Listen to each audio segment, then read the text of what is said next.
आज के इस प्रदेश कार्य समिति की बृहद बैठक में मंच पर उपस्थित हमारे भारतीय जनता पार्टी के जुझारू प्रदेश अध्यक्ष श्री विष्णुदत्त शर्मा जी, हमारे बहुत ही यशस्वी, लोकप्रिय और कर्मठ मुख्यमंत्री सम्माननीय शिवराज सिंह चौहान जी, भारतीय जनता पार्टी में मेरे साथ काम कर रहे ऐसे हमारे राष्ट्रीय मंत्री महामंत्री श्री कैलाश विजयवर्गीय जी, हमारे राष्ट्रीय सह संगठन मंत्री और हमारे महामंत्री श्री शिव प्रकाश जी, हमारे मध्य प्रदेश के प्रभारी और मेरे वरिष्ठ साथी मुरलीधर राव जी, हमारी सह प्रभारी बहन पंकजा मुंडे जी, भारत सरकार में मंत्री और मेरे वरिष्ठ साथी श्री नरेंद्र तोमर जी, हमारे भारत सरकार में मंत्री श्री प्रहलाद पटेल जी, फग्गन सिंह कुलस्ते जी, ओम प्रकाश ध्रुवे जी, हमारे राष्ट्रीय मंत्री, लाल सिंह आर्या जी, हमारे राष्ट्रीय अध्यक्ष मोर्चा के, हमारे सभी यहाँ उपस्थित मंत्री, प्रदेश सरकार में मंत्री,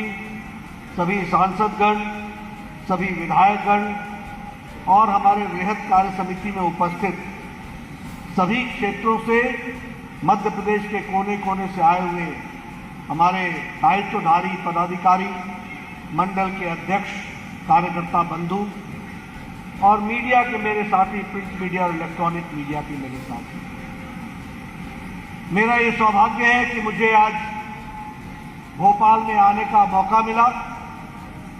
राजा भोज की ऐतिहासिक नगरी, और हम सब लोग जानते हैं कि इस नगरी के साथ साथ हमारी रानी कमलापति जी का योगदान और बहुत से स्वतंत्रता सेनानी जिन्होंने इस स्थान को गौरवान्वित किया, ऐसे सभी विभूतियों को सबसे पहले तो मैं अपना नमन करता हूं, शीश झुकाता हूं और उनको आदर के साथ याद करता हूं।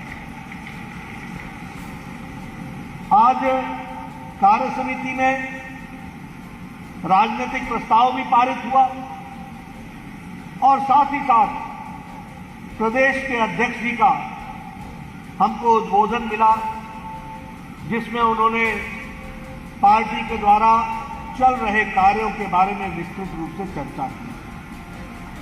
उन्होंने बताया कि कुशाभाऊ ठाकरे जो हम सबके संगठन के सूत्रधार रहे, जो संगठन की आत्मा रही, जो संगठन के नींव रहे, उनकी जन्म शताब्दी हम मना रहे हैं और उस जन्म शताब्दी में बूथ विस्तारक योजना के माध्यम से 64,000 बूथों में 61,000 बूथ तक पहुंच करके समर्पण निधि से लेकर के बूथ विस्तारक के कार्यक्रम को जो बल दिया है, उसके लिए मैं तमाम कार्यकर्ताओं को बधाई देता हूं, साधुवाद देता हूं और उनको नमन करता हूं। मित्रों, ये जो बृहद कार्यकारिणी हमारे सामने उपस्थित है, यही मध्य प्रदेश का भविष्य भी है और यही मध्य प्रदेश में राजनीतिक चीजों की चिंता करने वाला वह बड़ा ग्रुप है जिसके माध्यम से कमल के निशान को ध्यान में रखते हुए भारतीय जनता पार्टी की विचारधारा को जन जन तक पहुंचाने का लक्ष्य हम हासिल करते हैं, तो वो आपके माध्यम से हासिल करते हैं। इसलिए आपको मैं साधुवाद भी देता हूं, नमन भी करता हूं। मित्रों, जब हम संगठन की बात कर रहे हैं तो यहां सभी लोग दायित्वधारी हैं, सबके पास कोई न कोई पद भी है और दायित्व भी है। आप ही हमारे पार्टी को जमीन के स्तर तक ले जाने वाले और हमारी विचारधारा को नीचे तक पहुंचाने वाले हमारे बहुत बड़े उपकरण हैं। इसलिए आपके कंधों पर जहां काम करने का जिम्मेवारी है, वहां मैं एक बात जरूर कहूंगा कि काम करना और क्वालिटी का काम करना, इसके तरफ हमेशा ध्यान रखने की आवश्यकता होती है। ये मैं इसलिए कह रहा हूं, हमारा संगठन इतना बड़ा हो गया, दुनिया की सबसे बड़ी पार्टी बन गई है। हम अगर एक आवाज भी लगाएं तो हजारों लोग, अगर हम एक आवाज भी लगाएं तो लाखों लोग। जैसी हमारी इच्छा होती है वैसे ही हमारे कार्यकर्ताओं की श्रृंखला खड़ी हो जाती है, काम पर जुट जाती है। यह हमारी ताकत है। विश्व की सबसे बड़ी पार्टी बन गई, 18 करोड़ की पार्टी बन गई। लेकिन हम लोगों को चैतन्य अवस्था में चेतन होकर यह ध्यान में लेना है कि मेरे द्वारा और मेरे किए गए कार्यों के माध्यम से पार्टी को हम कितना आगे ले जा रहे हैं, इसका बोध हमेशा होना चाहिए। और ये मैं इसलिए कह रहा हूं क्योंकि एक उदाहरण देना चाहूंगा। जगन्नाथ जी का रथ खींचता कौन है ये किसी को मालूम नहीं है। सभी रस्सी को हाथ लगाते हैं, लेकिन जगन्नाथ जी का रथ अविरल चलता रहता है। आज हमारी पार्टी की भी यही स्थिति है कि हमारे कार्यकर्ता हाथ लगा देते हैं तो भी पार्टी चल पड़ती है और तीव्र गति से चलती रहती है। लेकिन हमको ध्यान में रखना है कि मेरे हाथों से खींची गई रस्सी जगन्नाथ जी के रथ को कितना योगदान मैंने किया, यह हमारी चिंता होनी चाहिए। आपके द्वारा पार्टी को कितनी मजबूती मिली है, इसका विवेक होना चाहिए। आपके द्वारा पार्टी में कितने कार्यकर्ताओं को जुड़ने का मौका आपके कारण मिला है, इसका हमको बोध होना चाहिए।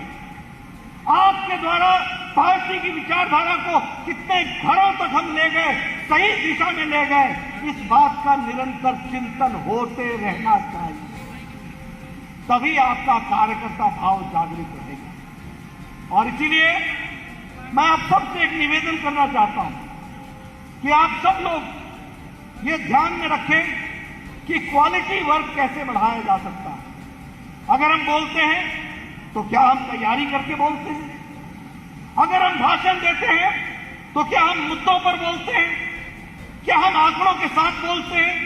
क्या सामने वाले को अपने साथ आत्मसात करने के तरीके को ध्यान में रख करके बोलते हैं?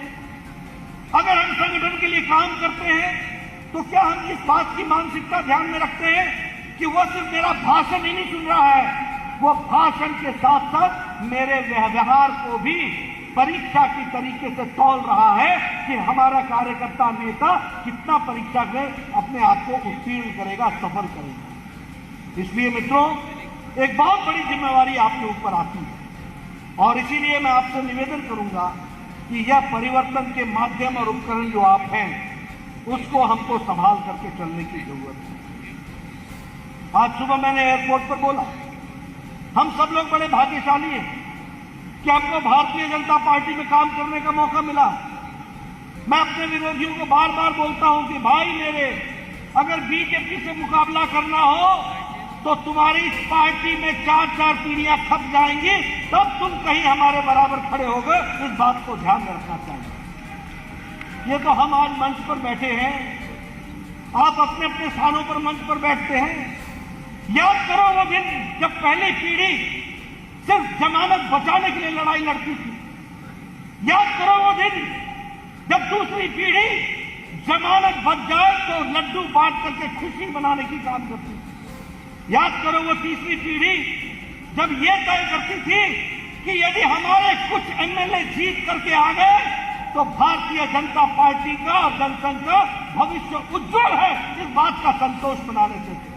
और याद करो वो दिन जब चौथी पीढ़ी ने कहा हम सरकार नहीं सरकारें बनाएंगे, हम एक नहीं अनेक सरकारें बनाएंगे, यहां तक की यात्रा की।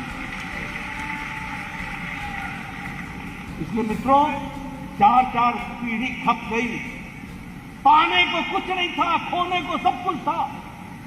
उनके बदौलत हम आज यहां बैठे हैं और इस बात को ध्यान में रखना चाहिए। आज हम यहां पर बैठे हैं, हम कुशाभाऊ ठाकरे जी को याद न करें, हम राजमाता जी को याद न करें, हम सुंदर सिंह भंडारी जी को याद न करें, हम खंडेलवाल जी को याद न करें, हम नाना जी को याद न करें।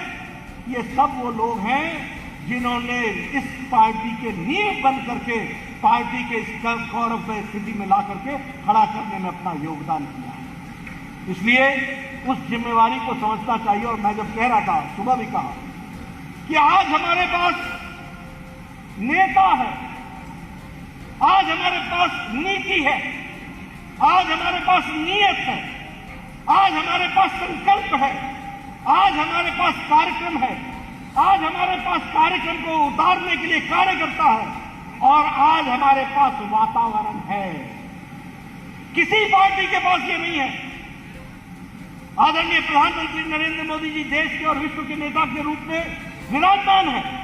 वहां से लेकर शुरू करें तो देश में भी हमारे पास नेता है, प्रदेश में भी हमारे पास नेता है, मध्य प्रदेश में भी नेताओं की श्रृंखला है, और आप सब भी अपने अपने स्थान पर नेतृत्व करने की क्षमता रखते हैं। ये नेतृत्व की ताकत हमारी बनी है। हमारे पास नीति है, हमारे पास नीयत है, हमारे पास काम करने का जज्बा है, हमारे पास कार्यकर्ता है, और हमारा वातावरण भी हमारे पक्ष का है। किसी और पार्टी में न नेता है, न नीयत है, न नीति है, न संकल्प है, न कार्यक्रम है, न कार्यकर्ता रह गया है।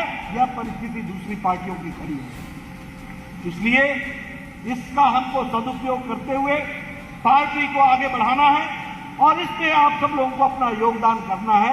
इसको हमको हमेशा ध्यान रखना है। जब हम सशक्त बूथ की बात करते हैं, बूथ को मजबूत बनाने की बात करते हैं, हम एकात्म मानववाद की विचारधारा की बात करते हैं, हम एक मंत्र लेकर के चलते हैं, सबका साथ, सबका विकास, सबका विश्वास और सबका प्रयास। यह हमारा कार्य करने का मंत्र है। इसलिए हमारे पास नियत भी है, नीति भी है और कार्यक्रम भी है। जन धन योजना, उज्ज्वला योजना, उजाला योजना, सौभाग्य योजना, प्रधानमंत्री गरीब कल्याण अन्न योजना, प्रधानमंत्री किसान सम्मान निधि, एक पर एक कार्यक्रम हमारे हैं, जिसकी चर्चा शिवराज सिंह चौहान जी ने अभी आपके सामने की।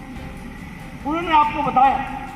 मैं इसलिए आपके सामने ये बातें रख रहा हूं कि आज हम सब चीजों से लैस होकर के चल रहे हैं। हम सब लोगों ने 8 साल बेमिसाल इसको हमने धरती पर लोगों तक पहुंचाना है। यह हमारी जिम्मेवारी बनती है। सेवा, सुशासन और गरीब कल्याण ये मन में लेकर के मोदी जी के 8 साल बेमिसाल और 8 साल गरीब कल्याण ये हम लोगों ने करने का प्रयास किया। मित्रों, आप लोगों को मैं धन्यवाद देना चाहता हूं और बधाई देना चाहता हूं। सेवा सिर्फ कहने के लिए नहीं था। कौन सी ऐसी पार्टी थी जो कोरोना में घरों से बाहर निकली? कौन सी ऐसी पार्टी? सारी पार्टियां आइसोलेशन में चली गई। सारी पार्टियां जिसे कहते हैं आईसीयू में चली गई। सारी पार्टियां ऑक्सीजन पर चली गई। नेता ट्विटर पर दिखते थे, नेता वीडियो कॉन्फ्रेंस पर दिखते थे। यह भारतीय जनता पार्टी थी जिसके कार्यकर्ता धरती पर उतरे और 50 करोड़ राशन का पैकेट और राशन पहुंचाने का काम पूरे 3 महीने किया। तो भारतीय जनता पार्टी के लाखों कार्यकर्ताओं ने आपने बूढ़े माता पिता जिनके पास दवाई की व्यवस्था नहीं थी, महीनों दवाई पहुंचाने का काम किया, सैनिटाइजर पहुंचाया।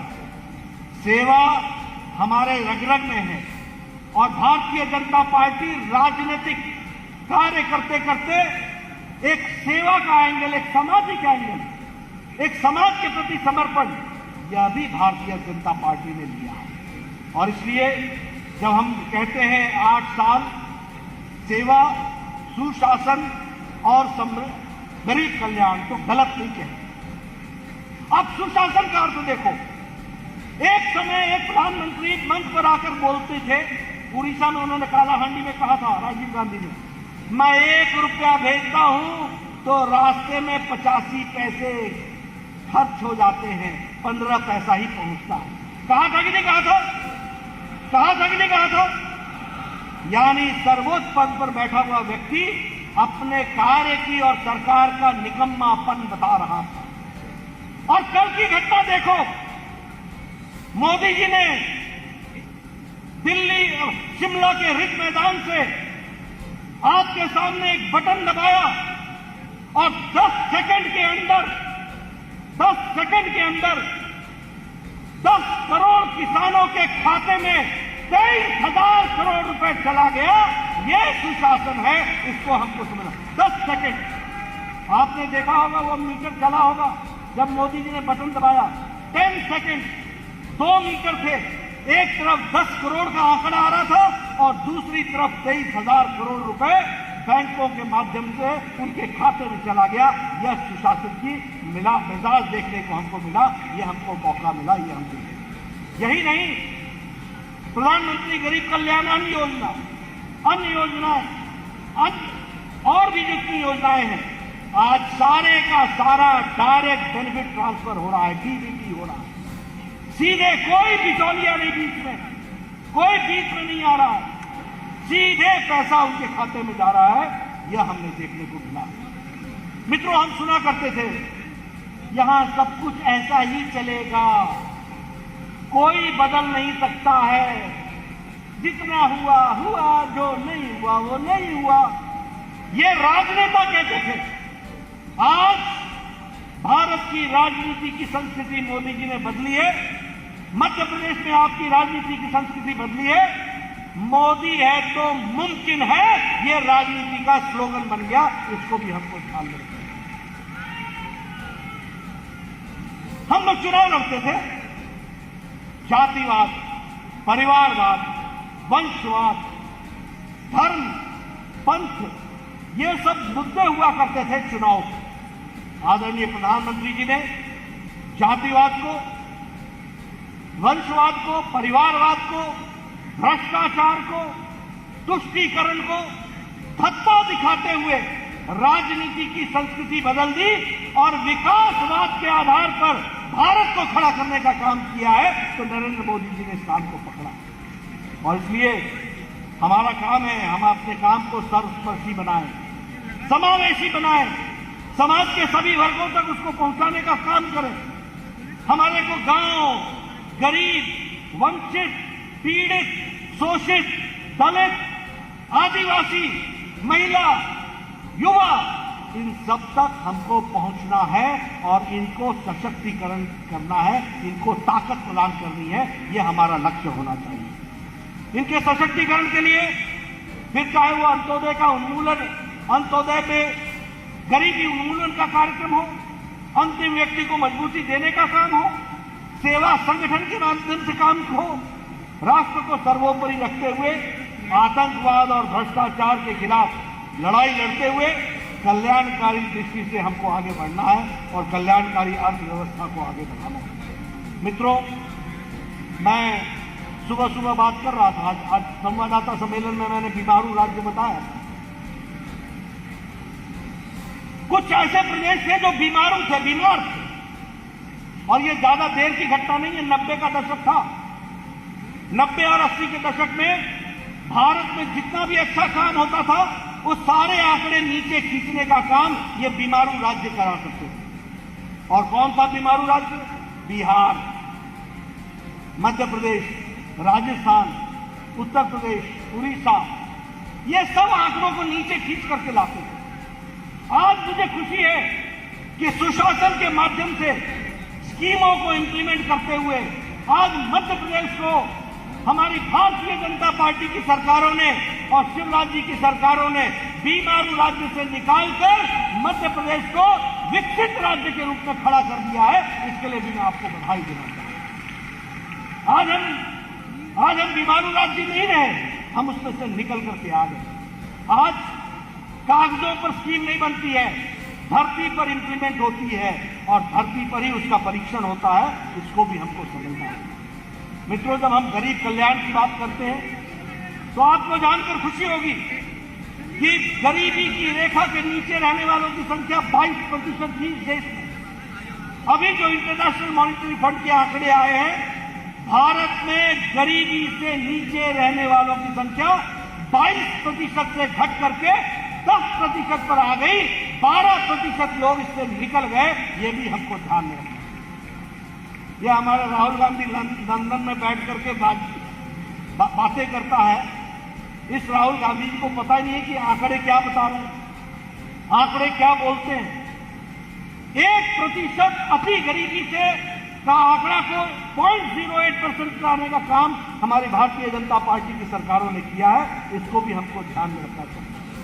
आज पर कैपिटा इनकम देश की जो 79,000 पर ईयर सालाना थी, 79,000, वो बढ़ करके 1,50,000 हो गई और मध्य प्रदेश की 1,24,000 सालाना हो गई है। ये भी हमको ध्यान में रखना चाहिए। आज मध्य प्रदेश भी पर कैपिटा इनकम में आगे बढ़ा है। प्राइमरी स्कूल 70 साल में 6,37,000 बने थे और मोदी जी के 8 साल में 6,53,000 हमारे प्राइमरी स्कूल बने। ये हमारा रिकॉर्ड। हमारी साक्षरता जो 69% थी, आज बढ़ करके वो 75% पहुंच गई है। 6% का इजाफा हुआ। All India institute of medical sciences पहले 7 थे, मोदी जी के जमाने में 15 हुए हैं और पहले भी जो 7 हुए थे वो अटल जी के जमाने में हुए थे, कांग्रेस के टाइम में नहीं हुए थे। ये भी हमको याद रखना चाहिए। और आज 15 नए all India institute of medical sciences खुल रहे हैं, उस पर काम चल रहा है।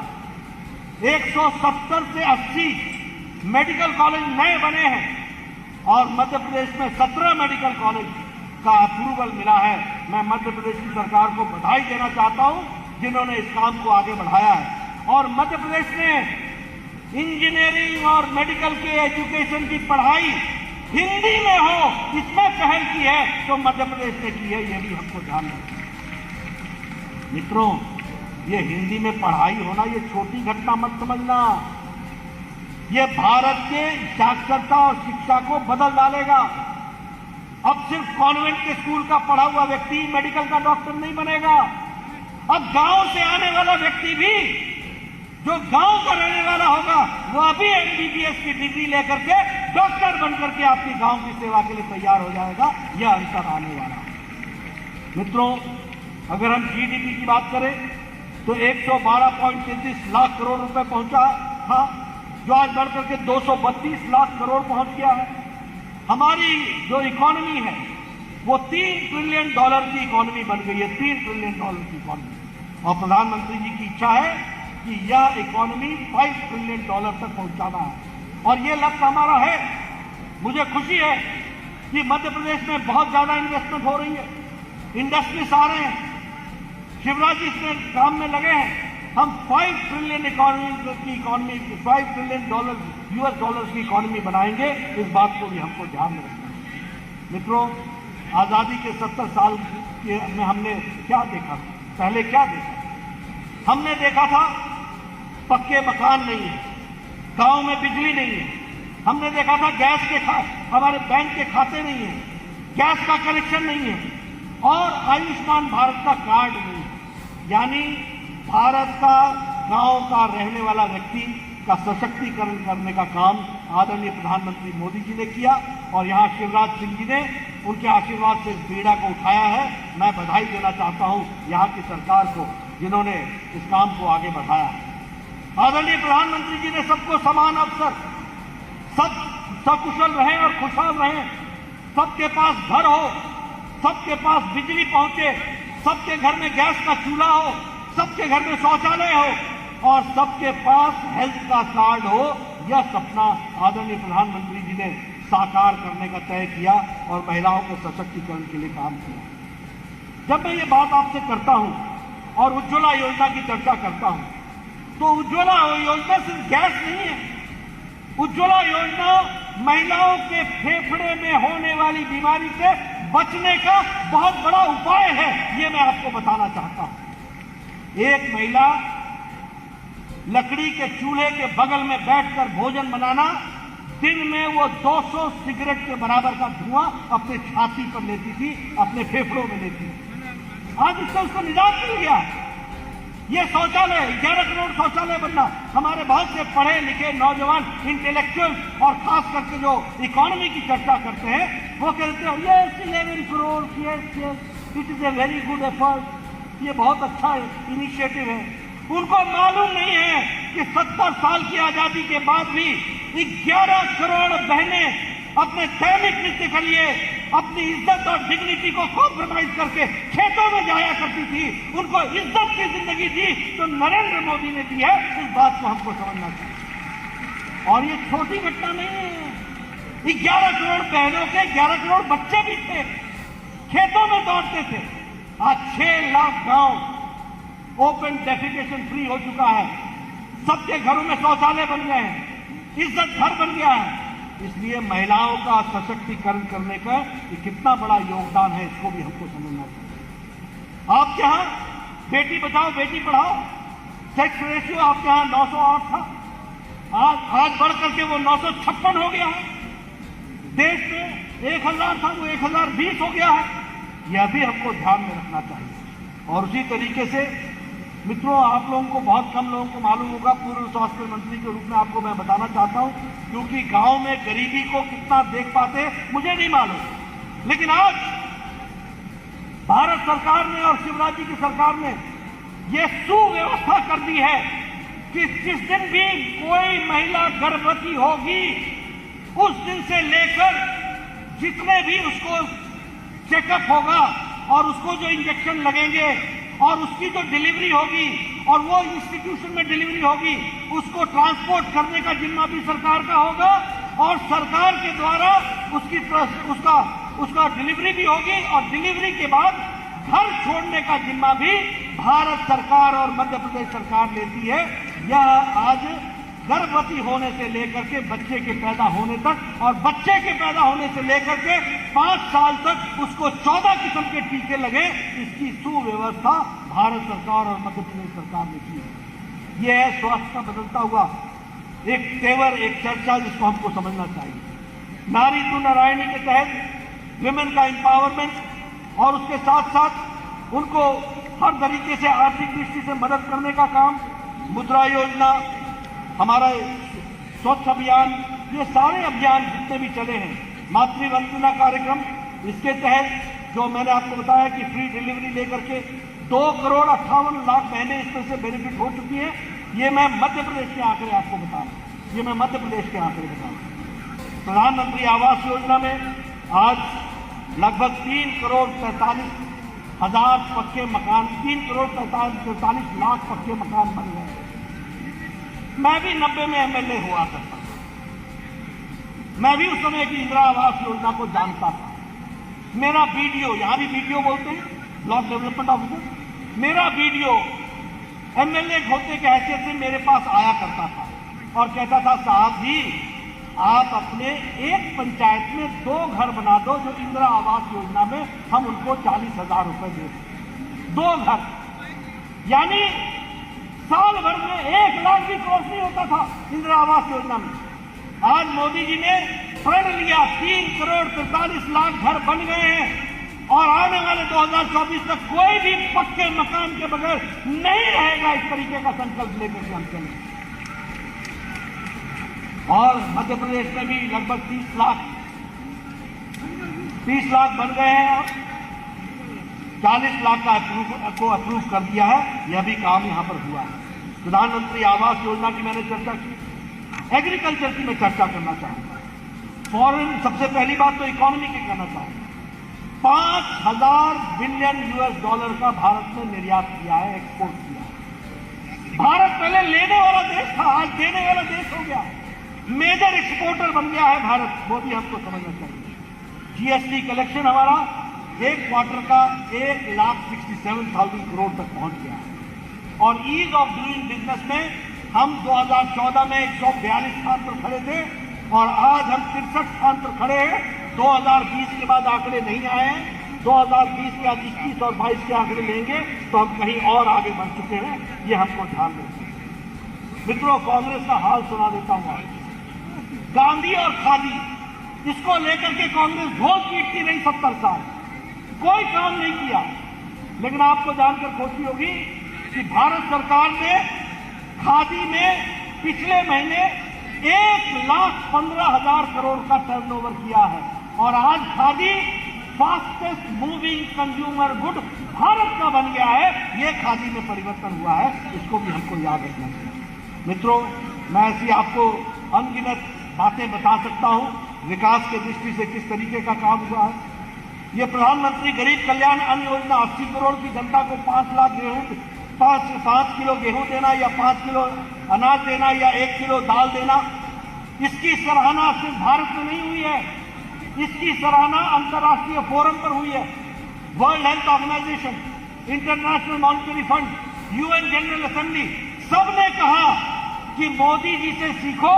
उन्होंने कोरोना में हेल्थ को ही एड्रेस नहीं किया, हेल्थ के साथ साथ इकोनॉमिक आर्थिक विषयों को भी उन्होंने एड्रेस किया। ये उन्होंने उसमें से हम लोगों को कहा है, उसको हमको समझना। आज भारत स्टार्टअप्स में एक नई उछाल ले रहा है। एग्रीकल्चर सेक्टर में हम बढ़ करके आज जहां 23,000 करोड़ रुपए का बजट था, आज 1,24,000 करोड़ रुपए का बजट है। कभी आपने सोचा था कि मजदूर और किसान पेंशन लेगा? कभी आपने सोचा था कि मजदूर किसान को पेंशन तो मिलेगी, कोई आदमी 2 लाख का और 1 लाख का सुरक्षा कवच लेगा? आज प्रधानमंत्री के जो सोशल सिक्योरिटी स्कीम्स हैं, वो सारी सोशल सिक्योरिटी स्कीम्स इसी बेनिफिशियरी उनको बेनिफिट देने का काम कर रही है। इसको भी हमको ध्यान में रखना चाहिए। हमने जैसे किसान सम्मान निधि की बात की, शिवराज जी भी पीछे नहीं रहे, इन्होंने भी साल का 2-2 हजार रुपए देना तय किया है। यानी मोदी जी का 6,000 रुपए और शिवराज जी का 4,000 रुपए, 10,000 रुपए किसान सम्मान निधि में जा रहा है। ये हमको ध्यान में रखना चाहिए। मैं साधुवाद दूंगा मध्य प्रदेश की सरकार को, जिन्होंने किसान का दर्द समझा, मर्म समझा और उसको आगे बढ़ाने का काम किया। जो मैं सोशल स्कीम्स की बात कर रहा था, प्रधानमंत्री जीवन बीमा योजना, प्रधानमंत्री ज्योति बीमा योजना, प्रधानमंत्री सुरक्षा योजना, ये सारी योजनाएं इसी तरफ आगे बढ़ने का काम कर रही हैं। ये मैं आपसे जरूर कहना चाहता हूं। मित्रों, मैं एक ही बात आपको कहना चाहता हूं कि हम लोगों ने तय किया है कि हम लगभग 100 घंटे 10 दिन में लगाएंगे, 10-10 घंटे लगाएंगे 10 दिन। वैसे तो 75 है, क्योंकि हम अमृत महोत्सव मना रहे हैं, लेकिन हमारे कार्यकर्ता हमारे टारगेट से हमेशा आगे बढ़ते हैं। उन्होंने जोश में आकर के हमारे अध्यक्ष जी विष्णुदत्त जी ने और शिवराज जी ने कहा, क्या 75 घंटे काम करेंगे? हम 100 घंटे काम करेंगे।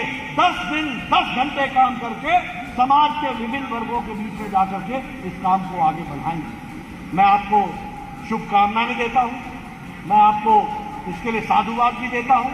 आप इस काम को आगे बढ़ाइए, महिलाओं में जाइए, महिलाओं की स्कीम्स बताइए, युवाओं में जाइए, युवाओं को बताइए स्टार्टअप क्या है, मुद्रा योजना क्या है, दलितों में जाइए, बताइए पंच तीर्थ के रूप में क्या क्या काम हुआ है, आदिवासियों में जाइए, बताइए कि उनके लिए गौरव गान की दृष्टि से गौरव आदिवासी दिवस मनाने का काम भोपाल की नगरी पर भगवान बिरसा मुंडा का किया, तो वो भी मोदी जी की सरकार ने किया और शिवराज जी ने उस कार्यक्रम को यहाँ उसको रूप दिया है। आप जाइए, महिलाओं को बताइए स्वच्छता अभियान का अर्थ क्या है, इज्जत घर का अर्थ क्या है, उज्ज्वला का अर्थ क्या है, उजाला का अर्थ क्या है, सौभाग्य योजना का अर्थ क्या है। ये सब बातें हमको बतानी होगी, उनको आगे लाना होगा। आप युवाओं को बताइए कि ये जो नए एम्स बन रहे हैं, जाके इसको देखें, किस तरीके की ये बिल्डिंग बन रही है, मोस्ट मॉडर्न फैसिलिटीज के साथ ये हॉस्पिटल बन रहे हैं। ये कोशिश है मित्रों, मेरा पूरा विश्वास है कि आप सब लोग इस कार्यक्रम को अच्छे से आगे बढ़ाएंगे और 8 साल बेमिसाल, 8 साल सेवा, सुशासन और गरीब कल्याण को आप सही मायने में लेटर और स्पिरिट में, मन से तन से पूरी ताकत से नीचे जमीन पर पहुंचाएंगे और लाभार्थियों से मिल करके इसको इस कार्यक्रम को लास्ट माइल डिलीवरी में अपना योगदान करेंगे, ऐसी मैं आशा लेता हूं। मैं आपके बीच में ज्यादा समय न लेता हुआ पुनः आपको बधाई देता हूं।